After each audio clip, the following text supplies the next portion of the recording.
बनाया जाए, उसमें कम से कम भारत के बाहर के कम से कम 500 लोगों को शामिल किया जाए, ताकि किसी भी तरह का अभाव इस आंदोलन में ना हो। जब हमारे पुरखे 100 साल से लड़ रहे हैं, हम भी वचन देते हैं कि 100 साल तक आगे लड़ेंगे, लेकिन हारेंगे नहीं, छोड़ेंगे। कि किसी का अपमान क्या होता है। राज्यपाल ने और डीएम ने मिलकर के भारत के सभी बौद्धों का अपमान किया है, ऐसा पहले कभी नहीं हुआ और इसको हम लोग बर्दाश्त नहीं करेंगे। हम लोग टीम बना के बिहार जा रहे हैं, जो नेता हमें हमारे बिहार को मुक्त करने का आश्वासन देगा, हम लोग उसका साथ देंगे और इन सरकारों को हराएंगे। है तो हाई कोर्ट में क्यों नहीं। बाबा साहब से इतनी नफरत क्यों है लोगों को? बाबा साहब से इसलिए नफरत है कि बाबा साहब ने इनकी दुकानें बंद कर दी हैं। बाबा साहब ने इनकी दुकानें बंद कर दी हैं, इसलिए नफरत है, और कोई नफरत नहीं है।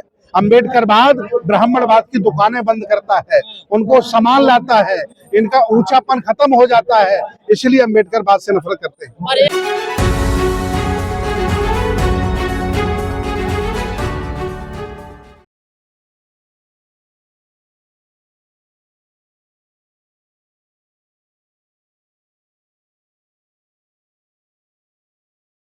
जी लगातार लंबे समय से आप लोग बोधगया में आंदोलन कर रहे हैं, क्या स्थिति है अभी? अफवाहें फैलाई जा रही हैं आंदोलन को लेकर, क्या बताइए क्या स्थिति है अभी? कोई अफवाह नहीं है।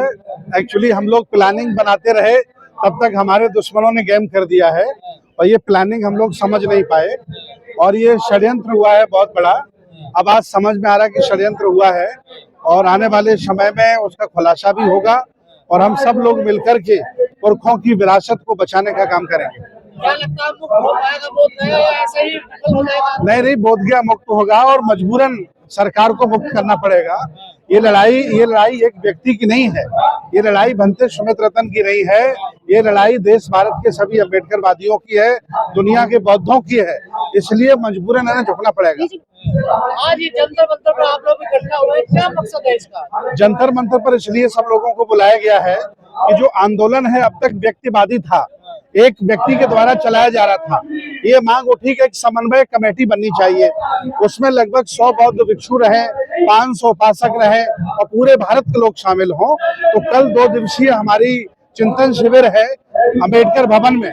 हम लोग वहाँ तय करेंगे कि आंदोलन समन्वय समिति कौन कौन बनेगी और फिर कैसे आगे बढ़ाया जाएगा। कमेटी तो बनी हुई थी ना पहले से ऑलरेडी? नहीं, जो कमेटी बनी थी वो शक के दायरे में है।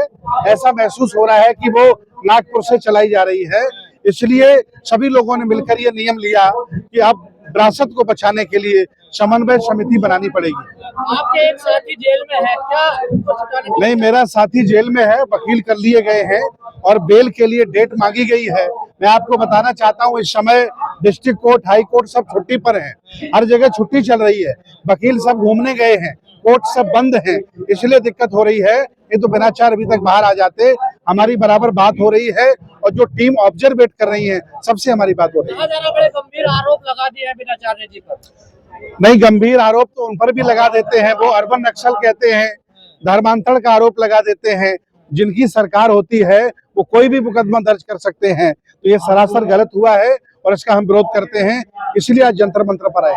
कहा जा रहा है इस आंदोलन में, जैसे आपने कहा नागपुर से कोई घुस गया है, तो आखिर क्यों आ जाते हैं ऐसे लोग बार बार आंदोलन में आप लोगों? देखिए, दोष उनका नहीं है, जो शातिर होता है वो प्यादे ढूंढता है और हमारे लोग आसानी से जमीन बेच देते हैं।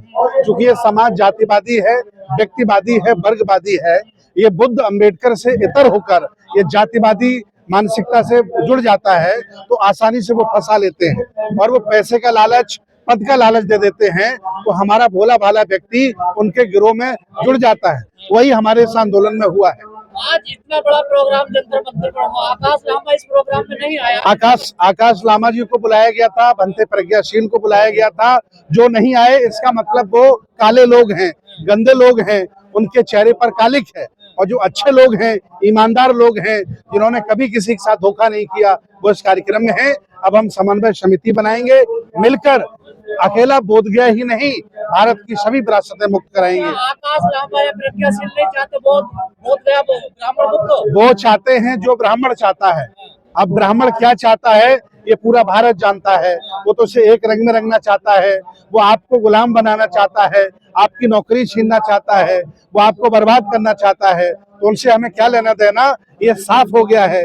अगर उनका मन अच्छा होता, दिल साफ होता तो आते, वो नहीं आए। अब हम सब लोग मिलकर समन्वय समिति बनाएंगे और अपनी विरासत को अदा करेंगे। 12 मई को आप लोगों के आंखों के सामने पूजा अर्चना हो रही है, वहाँ पर देखिए राज्यपाल कर रहे हैं। तो ये सरकार ने हमारे साथ धोखा दिया है। मैं राज्यपाल से कहता हूँ, अगर राज्यपाल ने अपनी माँ का सही मायने में दूध पिया है, अगर उसमें दम है, तो अयोध्या जाकर के वो नमाज पढ़ के दिखाए। राज्यपाल जो मुसलमान है, उसने जो गंदगी फैलाई है बोधगया में, अगर वो दमदार है, थोड़ी भी उसमें दम है, उसकी माँ ने दूध पिलाया है, तो जाए अयोध्या में नमाज पढ़ करके दिखाए। उसे समझ में आ जाएगा कि किसी का अपमान क्या होता है। राज्यपाल ने और डीएम ने मिलकर के भारत के सभी बौद्धों का अपमान किया है। ऐसा पहले कभी नहीं हुआ और इसको हम लोग बर्दाश्त नहीं करेंगे। हम लोग टीम बना के बिहार जा रहे हैं। जो नेता हमें हमारे बिहार को मुक्त करने का आश्वासन देगा, हम लोग उसका साथ देंगे और इन सरकारों को हराएंगे। लेकिन सरकारें बोल कहा रही है ना, तेजस्वी बोल रहे हैं ना, वहाँ पर देखिए नीतीश कुमार कोई तो बोल ही नहीं रहा, आपके साथ तो कोई आ ही नहीं रहा। देखिए अब जो बोलेगा उसी का साथ दिया जाएगा, जो नहीं बोलेगा उसका साथ नहीं दिया जाएगा।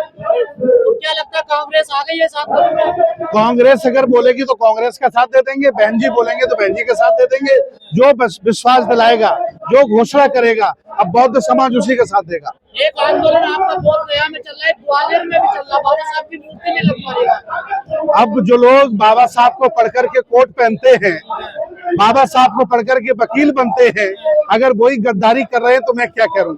जो वकील गद्दारी कर रहे हैं वो बाबा साहब का संविधान पढ़ करके ही वकील बने। मैं चाहता हूं कि बिहार ग्वालियर और मध्य प्रदेश सरकार जल्दी बाबा साहब की प्रतिमा लगाए।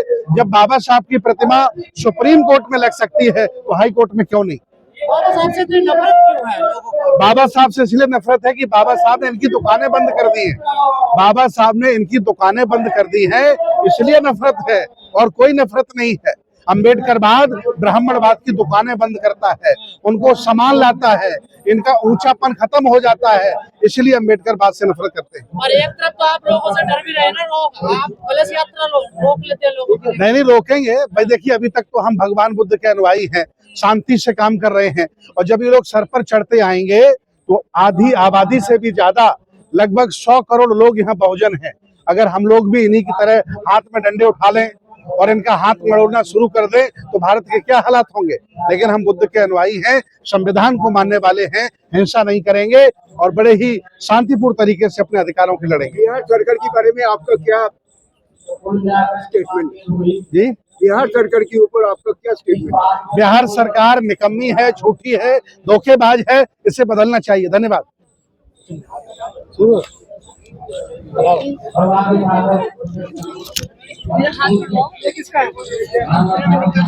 बनाया जाए, उसमें कम से कम भारत के बाहर के कम से कम 500 लोगों को शामिल किया जाए ताकि किसी भी तरह का अभाव इस आंदोलन में ना हो। जब हमारे पुरखे 100 साल से लड़ रहे हैं, हम भी वचन देते हैं कि 100 साल तक आगे लड़ेंगे, लेकिन हारेंगे नहीं, छोड़ेंगे नहीं। बहुत बहुत धन्यवाद, बहुत बहुत साधुवाद, मंगल कामनाएं।